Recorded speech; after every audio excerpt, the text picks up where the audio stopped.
आठवीं पीढ़ी की चिंता।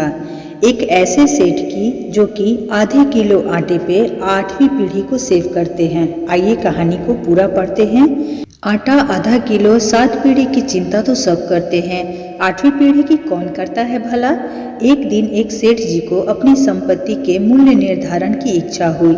लेखाधिकारी को तुरंत बुलाया गया। सेठ जी ने आदेश दिया, मेरी संपूर्ण संपत्ति का मूल्य निर्धारण कर ब्यौरा दीजिए। यह कार्य अधिकतम 1 सप्ताह में हो जाना चाहिए।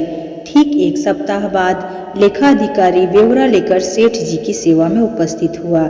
सेठ जी ने पूछा, कुल कितने संपदा हैं? सेठ जी, मोटे तौर पर कहूँ तो आपकी 7 पीढ़ी बिना कुछ किए धरे आनंद से भोग सके इतना संपदा है आपकी। लेखा अधिकारी बोला। लेखा अधिकारी के जाने के बाद सेठ जी चिंता में डूब गए।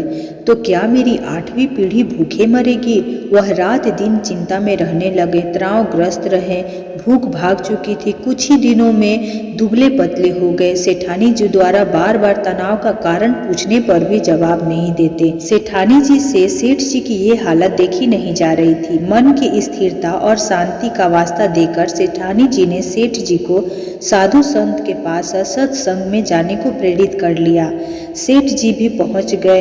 एक प्रसिद्ध संत समागम में एकांत में सेठ जी ने संत महात्मा से मिलकर अपनी समस्या का निदान जानना चाहा।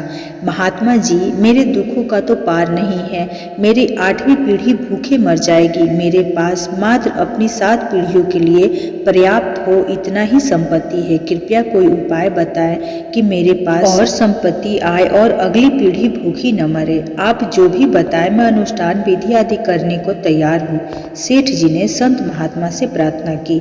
संत महात्मा जी ने समस्या समझी और बोले, इसका तो हल तो बड़ा आसान है। ध्यान से सुनो सेठ। बस्ती के अंतिम छोर पर एक बुढ़िया रहती है, एकदम कंगाल और विपन्न, न कोई कमाने वाला है और न वह कुछ कमा पाने के समर्थ है। उसे मात्र आधा किलो आटा दान दे दो।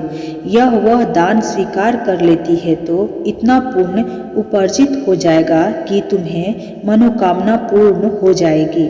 तुम्हें अवश्य अपना वांछित प्राप्त होगा। सेठ जी को बड़ा आसान उपाय मिल गया।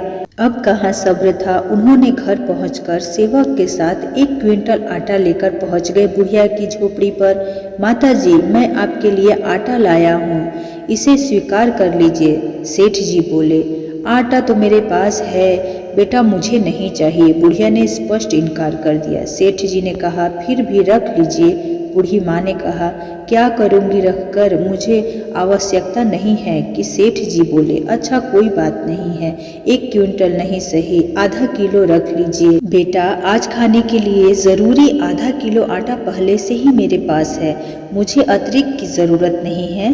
बुढ़िया ने फिर स्पष्ट मना कर दिया। लेकिन सेठ जी तो संत महात्मा जी का बताया उपाय हर हाल में पूरा करना चाहते थे। एक कोशिश और करके सेठ जी बोले, तो फिर इसे कल के लिए रख लीजिए। बूढ़ी माँ ने कहा, बेटा कल की चिंता मैं आज क्यों करूं? जैसे हमेशा प्रबंध होता आया है, कल के लिए भी कल ही प्रबंध हो जाएगा। इस बार भी बूढ़ी माँ ने लेने से साफ इनकार कर दिया। सेठ जी की आंखें खुल चुकी थी। एक गरीब बुढ़िया कल के भोजन की चिंता नहीं कर रही है और मेरे पास अथाह धन सामग्री होते हुए भी मैं 8वीं पीढ़ी की चिंता में घुल रहा हूँ। मेरी चिंता का कारण अभाव नहीं, तृष्णा है। तो कहानी से आपको क्या सीख मिलती है? कमेंट में लिख के एक बार जरूर बताएं। मिलते हैं नई वीडियो।